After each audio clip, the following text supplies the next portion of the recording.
All right, you are now tuned in to the Rotated Views podcast, episode 54, From the Block to the Boardroom. I am your host, Jimmylee Velez. I am here with Goose, Heck, Gabe, and special guest Tracey Syphax. Peace. Oh, yes, sir. All right, guys, from the block to the boardroom. In this episode, we have special guest and entrepreneur Tracey Syphax. In this episode, we discuss how to build an empire regardless of your past. We talk about entrepreneurship, politics, networking, and being a solution to others. We wrap the episode up with quotes from David Joseph Schwartz and Nelson Mandela. Nice. All right, how we kick things off is a definition, and we grabbed our definition from dictionary.com, and we chose to define the term solution. The act of solving a problem, question, etc. The state of being solved. A particular instance or method of solving an explanation or answer. I chose that word specifically for our guy here, Tracey. And by the end of this episode, hopefully you'll understand that what this guy is providing is a solution. So I wanted to define that. So just so we're all clear on the gravity of this special guest here. And with that, we have Tracey with us. And just so our listeners know, give us a brief bio of who you are and what you do. Good. Thanks, Jimmy. And thank you guys for having me on. I really appreciate the opportunity. Tracey Syphax.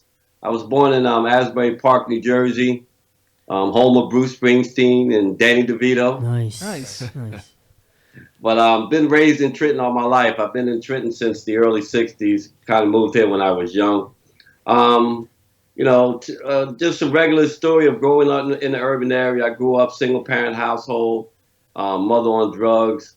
I ended up spending about close to 7 years in and out of prison growing up, and just came home in 1993 and just made a vow to myself and my God that I was going to change my life around and just do something better with my life. And nice.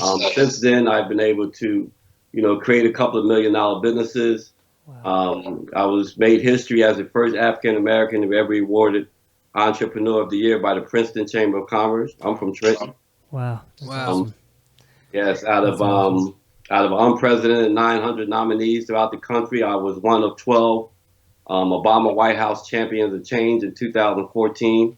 For the work that I do in reentry and helping people that come home from prisons reintegrate into society with dignity and respect. So I spent my 21-year career now in business, being a strong advocate on behalf of those that can't speak for themselves, on behalf of those folks that are like me, that come home and just want to do the right thing. And they just want another opportunity to do the right thing. And far too often, Jimmy, that opportunity is not provided for them. I try to be that voice for them because I know there are more people who have stories like mine that just need that opportunity to have that chance to realize their full potential. So I believe in that, and it's something that I've dedicated my life to. That's beautiful. Nice. So, That's awesome. It's amazing. Right off the bat, I just want to ask you, what do you think was it your time in behind bars that made that change, and when you came out in 93, what was where you made that solid decision? You're like, forget that, I'm changing everything. What do you remember that moment? Oh, I had a lot of aha moments.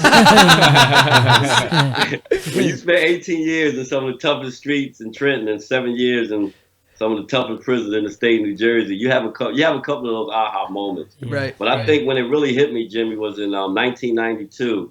I was at a prison down in South Jersey, and an incident happened where my cousin had assaulted an officer, and I didn't do anything. I actually tried to be the peacemaker, and ended up being assaulted myself by an officer, thrown into the lockup, given street charges for assaulting an officer, and I didn't do anything. So wow. I ended up getting shipped out to Rahway State Prison. And I spent a year in ASEG Rahway. And if you ever know what ASEG is 23-hour lockup. Wow. You're in a cell for 23 hours a day. Wow. So I spent a year in ASEG for something that I didn't do. But it gave me an opportunity to look back on my life and just think about all the stuff that I did do. So I kind of thought it was kind of punishment for the stuff that I didn't get caught for. But after spending a year there, it just changed my life. It just hit me. If you spend a year in solitary confinement with nobody but yourself and your God, you get an opportunity to really think about your life and what you really want to do with your life. And it just gave me that opportunity. And I just came out of that hole, and I went to Riverfront State Prison, which was in Camden, New Jersey. And I just started the process of educating myself, learning about my history, where I come from, and all those things contribute to just changing my mindset. And and when I was out there, Jimmy, even though I sold drugs, I was a drug addict. I was a crack addict and a heroin addict. Wow. And used both drugs since the time I was 16 years old. So it was just a combination of all that, going through everything that I went through, and the fact of the matter is that when I had my last bid and when I came home my last time, I had 2 kids. I had a son and a daughter out there. So, it was a matter of just time for me to grow up. I was 32 years old. It was time for me to grow up, and I made that conscious decision to do that. That's a fantastic, that's a fantastic story. So I know there's, guys out there guys or females out there that can relate to your story.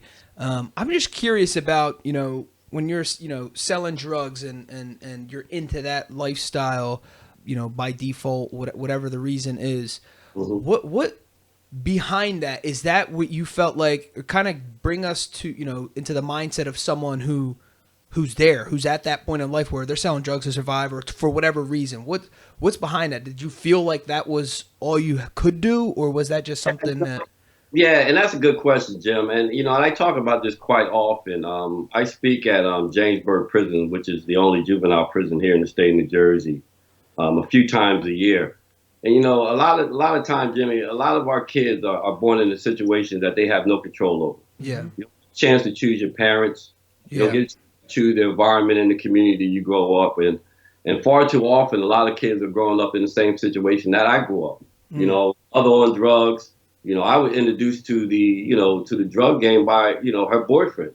Yeah. So not having a choice and being forced into that lifestyle, and even when I was growing up, a lot of my cousins were selling drugs. A lot of people I knew in my community were selling drugs, and, people would go home to jail. I mean, they would go to jail, they would come home, people were celebrating them. So I would get to think as a young man that going to jail and coming home was a part of life. That was celebration. Yeah. Wow. It was like that was normal. So, it's easy to get trapped off in that. But, one of the things that I said earlier, Jim, is that, far too often, though, a lot of people get trapped up in that life and they go to jail. And a lot of them come home with the high hopes of doing the right thing. A lot of them really, really want to do the right thing. But the fact of the matter, when you come home and reality hits you and you can't get a job, and every time you put in an application, you get denied. And if you do get hired, they ask you about your background and they tell you you can't work here with a criminal record, or because of the fact that you had a drug charge, they took your driver's license and it cost you $8,000 to get them back, and you can't get the $8,000 because you can't get the job. Wow. So all these things contribute to the ongoing cycle that a lot of people with criminal records face every day coming home. So when you come home with that, you don't have any other choice. It's either keep being denied, or go back to what you always knew that you can make some money, or what you always knew all your life to survive. And a lot of people are in that survival mode, and it's just far too often it happens. Because I see it every day. My office is located on Martin Luther King Boulevard, Trenton, New Jersey. Okay. Just like other Martin Luther King Boulevard around the country. It has its challenge. I actually sold drugs on this same strip. Wow. But guys come to my office all the time, Jimmy, with, and they sit in that chair over there, man, and I hear all too often, Tracey, I'll clean the floor, I'll be a laborer, you can pay me minimum wage. I just don't want to go back to what I used to do. I don't want to go back on that corner, but I can't get a job nowhere. And then, it's unfortunate that I can't hire everybody. I try to do what I can. I refer people places, but I can't hire everybody. True. And, months later, I see that same guy that was in my office back on the corner, back to doing what he's always done. And it's a vicious cycle, man. It's a very vicious cycle. So I try to do what I can to make a difference. Incredible. So from the block to the boardroom, you have the shirt. You're very well branded. It's a very catchy statement. Explain how this came about, which you kind of did, and what it means to you. Well, when I wrote From the Block to the Boardroom in 2011, I always wanted to tell my story in a book. Yeah. I believe that I had a very blessed and amazing journey over 21 years. I came home from prison flat broke. I didn't have a dime in my pocket. I took a job as a laborer. I worked my way up from labor to mechanic, supervisor to foreman, all in 2.5 years.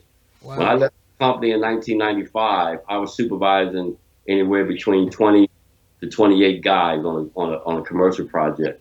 Wow. So I learned the business very quick. But even with my prior life, I always felt that I was a businessman. I always felt that I was an entrepreneur. Right. I sold drugs to support my habit. Yeah. But I was good at selling drugs. And I knew the game. I knew marketing. I knew advertising. Yeah. I knew all that stuff. And I just, figured, taking what I've learned over the years, good and bad, and turn that into a successful business is something that is an attribute that a lot of people who are caught in that cycle have. One of the greatest attributes of an entrepreneur is someone who has a low tolerance for risk. It takes a lot of risk to stand on the corner with a half ounce of coke in your pocket. It takes a lot of risk to go up in a liquor store with a shotgun. You know what I mean? Guys risk every day. You know what I mean? What I try to tell guys now, because I teach a class, I teach entrepreneurship to ex-offenders now. And so what I tell them all the time is that you guys have all the attributes of what it takes to be a successful entrepreneur.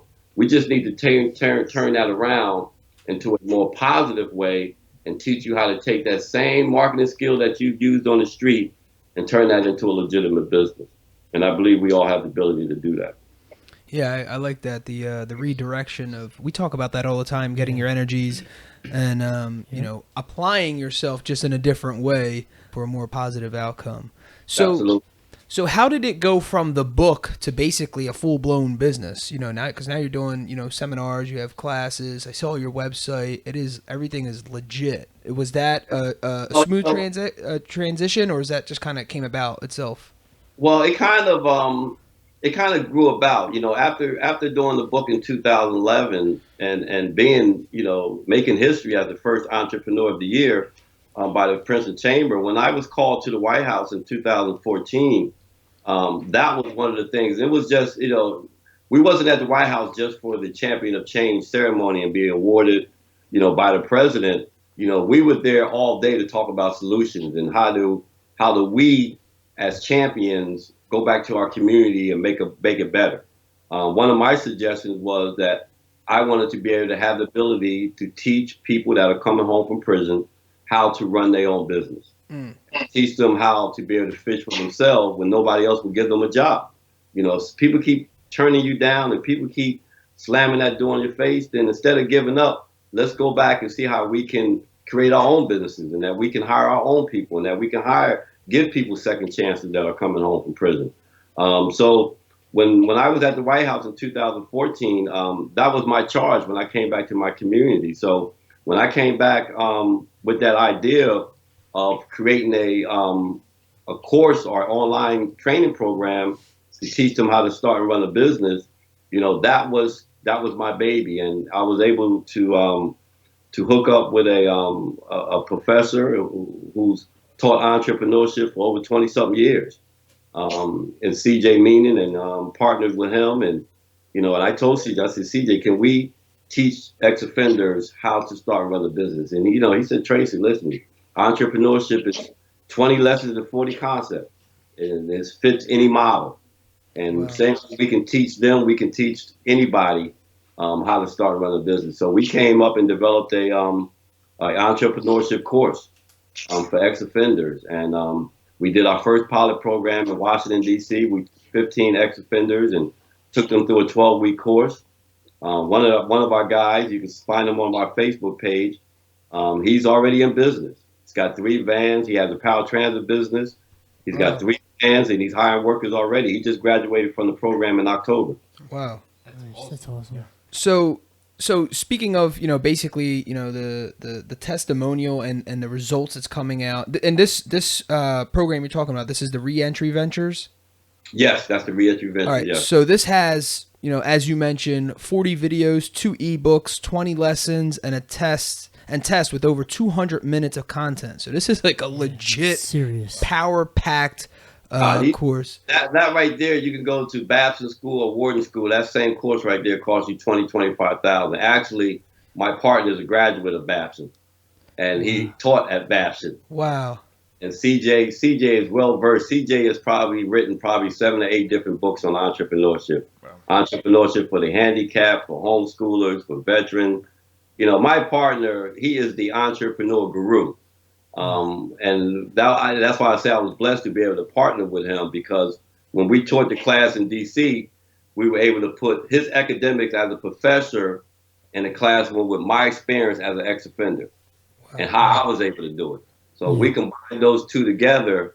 Our students said that was the most powerful thing about our program, was we had him giving them the real life academics. All right, you come up with a business plan, you get a loan from the bank, and you start your business. And I would come in and say, listen, ain't none of that gonna happen for you.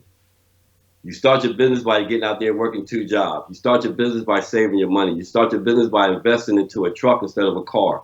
So I was able to give them the real life version of how you do it, and he was able to give them the economic version, academic version. That's awesome. That's fascinating because I graduated from Temple University, and a lot of the courses was just, we always asked this funny question to the professor who was teaching business but never went to business or owned a business or nothing like that. So it was like some of the books that they had us read and take tests on and write papers on, right? You come out of real life, you're like, okay, so conceptually, I know what this information is, but the application is 10 times different. Yeah, absolutely. My first week of my job, I was applying all these concepts, and you're young, 20-something years old, cocky, think you got it all figured out. I go out there and got bamboozled. I mean, I knew nothing, and I was almost begging for more and more training. I mean, and I'm like, I would say like an aggressive person. I want to know. And even myself, and I'm like, it's very true. The application is totally different than, wow, it sounds good. Your book is fantastic. But when you're actually applying this stuff, it's a whole new ball game. Absolutely. So what we was able to do also, Jimmy, with our course is that we're building an online community in the course. So if you take the 15 folks that were in DC that was in our course, they're on the online community now. And you get a 1-year membership into the online community. So now those 15 people from DC are on the online community. We did another class in Petersburg, Virginia, where we took 50 ex-offenders and took them through a 2-day crash course entrepreneurship workshop. They're part of the online community. So what we're starting to do now is starting to build out this online community of returning ex-offenders from all across the country who are in business and are entrepreneurs. That way you get opportunity to network, you get opportunity to ask questions. And it's just like a chat room. You go into the online community, you might see my profile there. You can, send me a message. Hey, Tracey, how did you start your business? I might be in a meeting. I might be talking to Jimmy on Skype. I'll have to hit him back later, and then we can communicate later. But that gives them the opportunity to have that ongoing support, whereas that they can learn from each other, because I believe we all can help each other. Yeah, I mean, and that's one of the most fascinating things yet. I didn't know that, actually. So the networking piece, kind of how we always talk about, you're able to connect with people who can also relate to you, your story, your background. And not only that, like I had mentioned before, my brother Miguel's a barber. So if I need a haircut, who am I going to, right? And if Heck owned a pizza shop, if I was hungry and wanted to grab, a couple slices of pizza, who am I going to? So it's helping each other stay in business, continue to business. And that networking is something so special. I mean, even our connection together was, we had Joey Biscotti on talking about marketing and branding, and your name came up like 5 times. I'm like, you got to connect me with this guy. And then that's how you're on. And if it wasn't for that networking or that piece, this episode wouldn't be happening and we wouldn't be networking. So it's that's a huge component to your course. Oh, absolutely. Absolutely. And chapter 6 of my book I almost dedicate a whole chapter to networking. I talk about how I was able, when I started out in business, hooked up with the president of the African American Chamber of Commerce here in Trenton, and he ended up becoming my best friend. But Wow. I dedicated a whole chapter to him because he was able to get me into the boardroom. There would not be a From the Block to the Boardroom story without him. He introduced me to Joey. Oh, wow. So you see how this whole networking thing, works. And I tell he always told me, he said, Tracey, it's not about who you know, it's about who knows you. Yeah. And like you said, you could be in a conversation and my name could come up 5 times because 5 different people know me. Yeah. So yeah, the power of networking is what it's all about. But I think, even when it comes down to people who are coming home from prison, is that sometimes you want somebody to talk to, but it's easy to talk to somebody who has walked that road. Yeah. Somebody who knows what it's like to have been down that road that you've been through, have come from that, and giving them the online community and giving them that camaraderie on that online community, have a whole network of folks who have traveled that road. I think it gives them a better opportunity and a better chance for success. Absolutely. So, on your website, it states, to be a part of the solution, attend one of Tracey's events. He'll discuss the film and his rocky past and explain how he transformed his life for the better and how he can help transform your mindset. Tracey, can you give us one tip that you discuss at your events that will help transform a person's mindset? Yeah, your mindset. Yeah, absolutely. No, I think, and that's important, Joe. I think if you can change your mindset, you can change your life. Amen. A lot of people have you could ask a person, well, how you doing today? Oh, man. A lot of people start off with the mindset that, everything, I'm barely making, I'm barely holding on. No, you're not barely holding on. In jail, you was barely holding on. Right.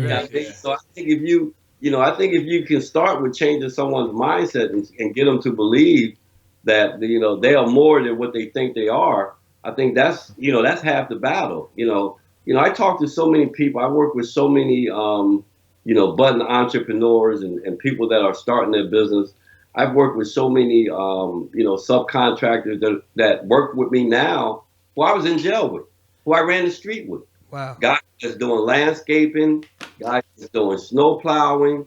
A lot of these guys, I ran the street with, and they're in business now. And, trying to get them to understand all the legal parts of being in business and setting up an account and getting QuickBooks and doing all the legal stuff to make sure that you're structurally sound as a business that's in it for the long haul and not just for the short haul. And being able to put all that infrastructure in place and giving them the hand to help them do that, it's like the underground economy. There's a lot of stuff that's happening underground legally, though. Yeah. Pharmaceutical business. I'm talking about the legal stuff of, selling sneakers online, selling DVDs and CDs out of your van. A lot of guys are in the underground economy, and what we're trying to do is turn all that legit. And how do you take that and scale that to a bigger business? Very cool. Yeah. So I also saw on your website a documentary titled Incarcerating Us. Yes. This is a documentary you co-starred in. Explain how this came about, your overall involvement, and what's the documentary about? Yeah, the documentary is a powerful documentary. If you ever seen the 13th, the movie that was just on Netflix, Okay. It talks about the prison system. It talks about how the drug war started. Talks about how mass incarceration, scaled up into the hundreds of thousands and now millions of people that are incarcerated, and how we got there and how we can get out of there. But I was one of the 3 main participants of the movie. It talks about, when I came home from jail, just basically talks about everything that I explained, how I came home from jail, how I was able to start my business and how I was able to become successful as an ex-offender. And the 3 other participants in the film, Amy and Carolyn, Amy, got caught up in the drug conspiracy laws, whereas that her boyfriend was selling ecstasy, and they had got divorced and broke up, and he had got locked up overseas, and she had went to the house to get the money to bail him out, and somehow she got caught up at the house while they raided it. She ended up getting locked up. She ended up getting a 30-year prison sentence. Wow. And his sentence for selling it, because he told on everybody, was 3 years probation. Oh my gosh. Wow. So her story is highlighted. She was ended up getting a pardon by Clinton, so she's out now. She works for she has her own nonprofit. She's working now called the Clemency Project, where she's helping people gain clemency. And then the other participant, Carolyn, was a CNN hero, and Carolyn has an amazing story also. She's an older lady. If you ever watch the film, man, it's you look at her, you would never think that she would get locked up for marijuana. But somebody has stored some marijuana in her locker room at a storage bin, pounds of it. She got caught. She ended up doing about 18 months and and came home and the same thing. She's been out now, but she works on a project called the Innocent Project. Not the Innocent Project. She goes to the prisons and she films the inmates at prisons and then takes the film and shows them to the family. So what she's doing is keeping the inmates and those who are locked up connected with their families. Wow. A lot of kids, they don't get to see their parents who are in prison. You know what I mean? So for her to take a video and bring that video to their house, to get an opportunity to see their dad, to get an opportunity to see their mother, and just hear them on the video, it sometimes really helps, not only the kid, it helps the person that are in prison too. So, the 3 participants of the film are doing some amazing things. All of us are doing amazing things. And it's a great documentary. We just showed it out at the Chinese Theater in California a couple of weeks ago. And we're going to be out in San Francisco. And we'll be in San Francisco in July for the National Association of Criminal Defense Lawyers. We'll be screening the film at their convention.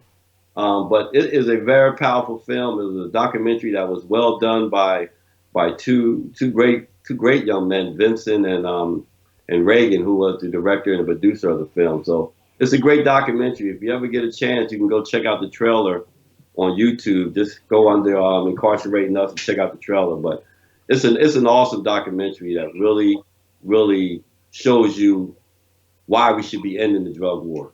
Yeah. Yeah, I actually did watch that trailer, and it was powerful, man. I was getting like the chills, like, oh man, this is gonna be good. This is really good. And that was only like a minute clip or whatever it is. Quick minutes, absolutely. That thing was intense. So that's called Incarcerating Us, right? That's how you.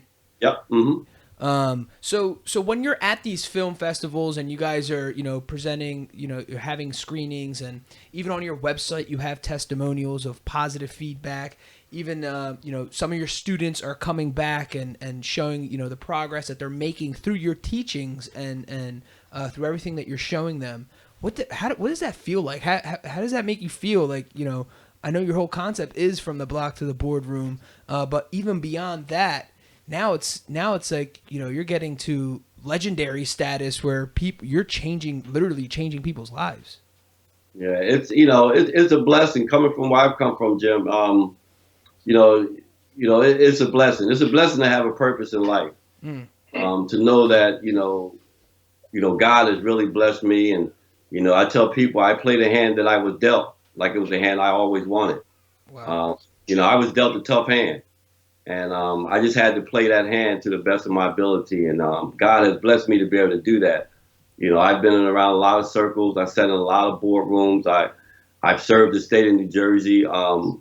I was nominated by Senator Turner, but I was appointed by Governor Christie, overseeing millions of dollars worth of development around the Capital District when I was on the board of the Capital City Real Development Board.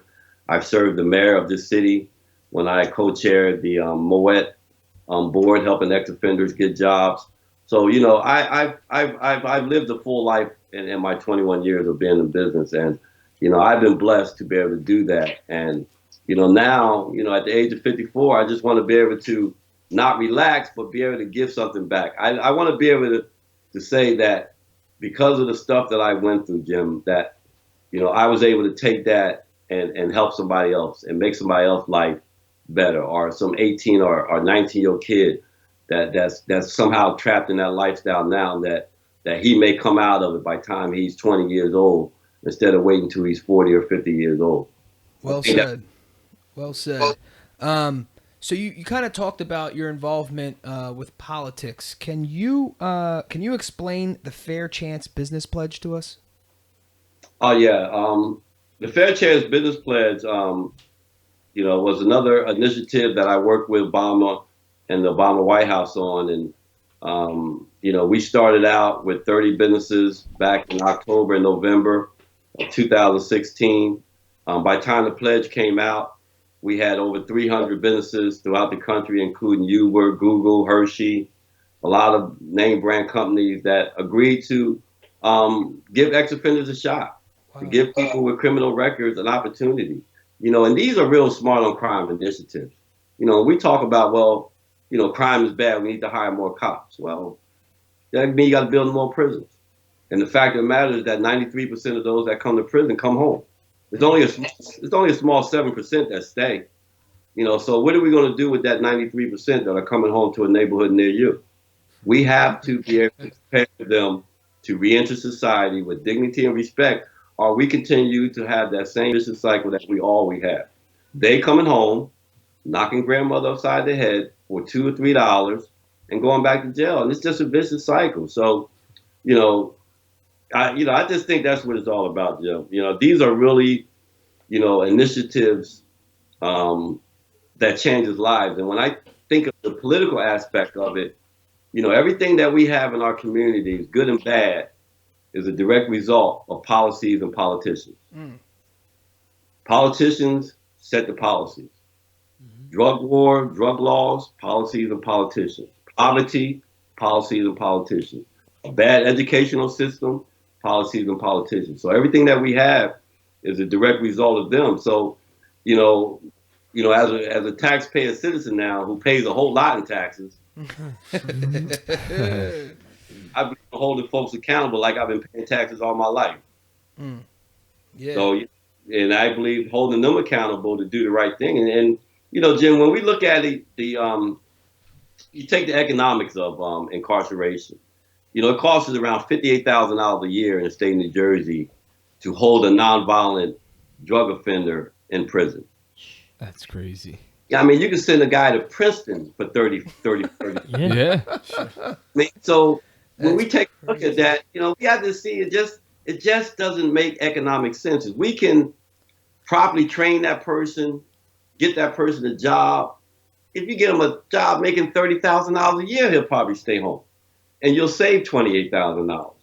So it just makes economic sense. So we try to convince the politicians also that, this right here just makes good economic sense, that we do this and do this right and give people an opportunity to come home and change their life around. And everybody wins when we do. Definitely. So I know you mentioned you're a father of two earlier. The guys here, we're all dads. You've been through a lot in your life, right? Is there something you constantly convey or teach your kids, maybe something you wish you had heard earlier in your life to kind of shoot them in another direction? Or is it kind of, I always wanted to be the dad that could drop like beautiful nuggets and it never happens, but you know what I mean? Like a great motto. Is there anything that you use or a tool you use, or you just kind of? Well, I try to tell my kids, all kids really. Yeah. They don't have to go to jail. You don't have to. I did it for you. And I can tell you, it's something that you don't want to do. Yeah. It's just like if I tell you if you're going to go run your head into that brick wall, it's going to hurt. Something you want to go try it. Right. I tell you, I've already done it and it does hurt. Yeah. So, trying to convince my kids, to get a good education, to keep their nose clean, is something I try to teach all kids. You know what I mean? It's just, a lot of stuff that it's a lot of stuff that we don't have to go through in life. You know what I mean? A lot of people have went through it for us. And, going to jail and being subjected to stuff that I was subjected to in the 7 years going in and out of those prisons and the 18 years on the streets, it's a living nightmare. And it is just something that I wouldn't wish on some of my worst enemies. So I just try to steer kids, away from that life and just tell them that, sooner or later you're going to come around. I can tell you right now. Yeah. You come around when you're 40. You may come around when you're 50. You may come around when you're 60, or you may come around and change your life because you're in jail with a 30-year sentence. I mean, I got friends, I got cousins who are in prison now with 30, 40-year sentences that are never coming home. You know what I mean? And, it doesn't have to be that way. It really doesn't have to be that way. And, I was hard-headed, just like any other kid. I remember when I was young, people told me a lot of things. I didn't listen. Yeah. I mean, I didn't listen. And it hurt me. I wasted a lot of years, A lot of stuff that I do now I could have been doing. But, it's water under the bridge. But, you just try to steer our kids away from some of the pitfalls and some of the traps that I fell into myself. Well said. So, the book, the documentaries, that's like, after the after effect of your foundation. And my belief is your true foundation is entrepreneurship, whatever it was, whether it was, the negative sense, some people will view it, or, the positive sense. What's the hardest thing about being an entrepreneur? We have entrepreneurs who listen to our podcast. We have small business owners that are on our podcast and listen to our podcast. And we're constantly trying to have folks on that can give us, a piece of advice to kind of shoot them in the right direction. We always kind of talk about the positive stuff, but I like to kind of dig a little bit deeper so people can relate that it's not always easy. Obviously, entrepreneurship is extremely hard, and you're gonna face adversities. In your experience, what was the hardest thing, or what is the hardest thing about being an entrepreneur? I think, and that's a good question, Jim. I think in my 21 years of being in business, and I think because it's so near and dear to me, and I really believe in it, is the fact of my employees. Making payroll every week. You know what I mean? And it's times my payroll is $4,000-$5,000 a week. It's times my payroll used to be $18,000-$19,000 a week. Wow. But in my 21 years, I've never missed a payroll. I've never not had payroll. And I think that's a challenge. And it's something that keeps you up at night. Making sure that, come Friday, folks that have worked 40 hours and worked for you that week, to make sure that they get paid. And, it's something that, is stressful. But I take pride in it also because I know that the people that I have here in the office, the guys that I have out in the field, their families depend on me getting up and doing the right thing every day and make sure they get a paycheck every week. And it's something that I take pride on. It's something that, yes, it's very stressful, but it's also very rewarding at the same time. Absolutely. So what is one, if you could, one piece of advice you have for someone looking to start their own business, whether it's a product or a service? What's one little nugget you if you could just drop? What would it be for someone who wants to get, leave the whole 9-to-5 thing, or whether it's re-entry, whatever it is, they want to enter into entrepreneurship? What's one piece of advice? Because like we mentioned, it's not easy. You mentioned payroll. No, it's not easy, but you got to believe. I think the one main advice, and it goes to the same thing with mindset. You got to believe in yourself. Yeah. So a lot of people get into this thing, and they say they believe and they say they want it, but how bad do you really want it? Yep. Is it bad enough? Do you want it more than you want to breathe? Do you want it more than you want to sleep 8 hours? Do you want it more than not going to a club at night and staying and doing some work that you got to get done the next day? Do you want it more than you want that, that luxury car when you need to buy a pickup? It all depends. It all depends on how bad you want it. And if you want it bad enough, I believe anybody that chooses entrepreneurship can be successful. And it always comes down who wants it more. Yep. Yeah, I do believe that. We have our sign right above my brother here, Hector here, it says hard work beats talent. And it's one of the things we constantly talk about. Absolutely. We actually just had our episode last week is called True Grit, and there's studies shown that even I myself, when it came to IQ and test taking, I just kept hitting average or kind of below average, and then you had kids who were just acing the test, and they went to Temple University and they dropped out, and I ended up with a diploma. Right. And we talk about that grit, and it's just that hard work. You just keep getting it, grinding. And that goes back to what you were saying before, the belief in myself. I believed in myself. I knew I could do it. I didn't know how in the hell I was going to do it. But man, I stayed up late nights studying, doing what I had to do to accomplish my goal. So yeah, it's not going to be easy. But you definitely got to dig deep, and that hard work. Everyone knows, man. If you believe in karma, whatever you want to call it, law of attraction, I don't care what you call it, it pays back. And for the Christians out there or the believers out there, it comes back tenfold. Everything you're doing is worth it, especially if it's in a positive way, because karma works the other way too. Oh, absolutely. It comes back the other way also. But that's it, Jim. You know what I mean? I tell people all the time, I got my diploma when I was in the youth house. I didn't even graduate. Yeah. I didn't even know my timetables when they gave me my diploma. They just told me never to come back up Trenton High again. And that was that's my educational background. I did less than a year at Mercer County Vocational School, but that's it. That's my educational background. But you can put me in a boardroom with politicians and White House staff and governors and senators, and you can put me in a room with anybody, and I'll enter the room believing I am the smartest person in the room. Absolutely. Nice. You know what I mean? And it's just that I believe that. You know what I mean? I might have learned differently from you, but I still believe I'm better than smarter than you. That's amazing. All right, so there you have it, guys. Tracey Syphax. What projects are you currently, involved in, or is there anything new? I know this film just came out, so I know that's kind of, where your energy is really focused. Is there anything else, anything new that we didn't touch upon that you kind of wanted to mention, or? No, we still working. The reentry ventures is going well. We're talking with some tablet companies right now about getting our course. They're getting a lot of tablets in prisons now. Oh, okay. They don't have the internet, but for educational purposes, they're having tablets in prisons now. So we're working with a couple of different tablet companies to try to get our course in probably prisons all across the country. So that's one of the main things that we're working on. This Thursday, I'll be in Jersey City, New Jersey, with former Governor McGreevey and Mike Tyson and Reverend Al Sharpton and some other folks. We're doing a reentry conference, nice, all-day conference in Jersey City. So we got that coming up Thursday. It's always something going on. I'm in Philadelphia next weekend, Saturday and Sunday, for the Philadelphia African American Authors Book Showcase in Philadelphia.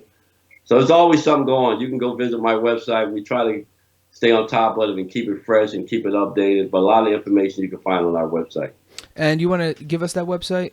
WW, F as in Frank, T as in Tom, B as in boy, the number 2, T as in Tom, B as in boy.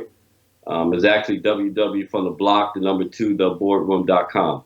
FTB2TB. Nice. Perfect. And on there, as we were talking about before, the networking stuff, on his website, there's a section called Free Stuff.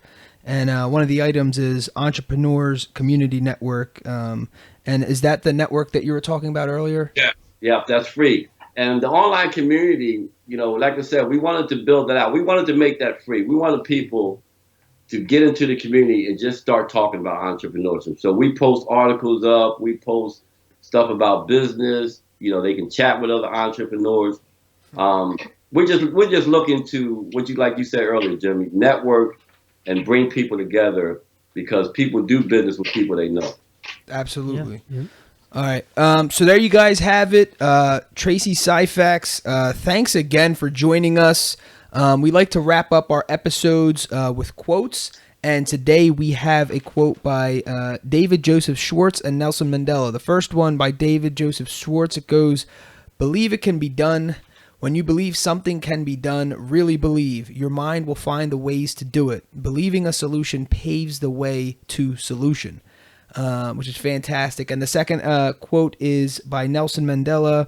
"In my country, we go to prison first and then become president," which Nice. I love. Nice. So there you guys have it, from the block to the boardroom. In this episode, we had special guest and entrepreneur Tracey Syphax. In this episode, we discuss how to build an empire regardless of your past. We talk about entrepreneurship, politics, networking, and being a solution to others. We wrap the episode up with quotes from David Joseph Schwartz and Nelson Mandela.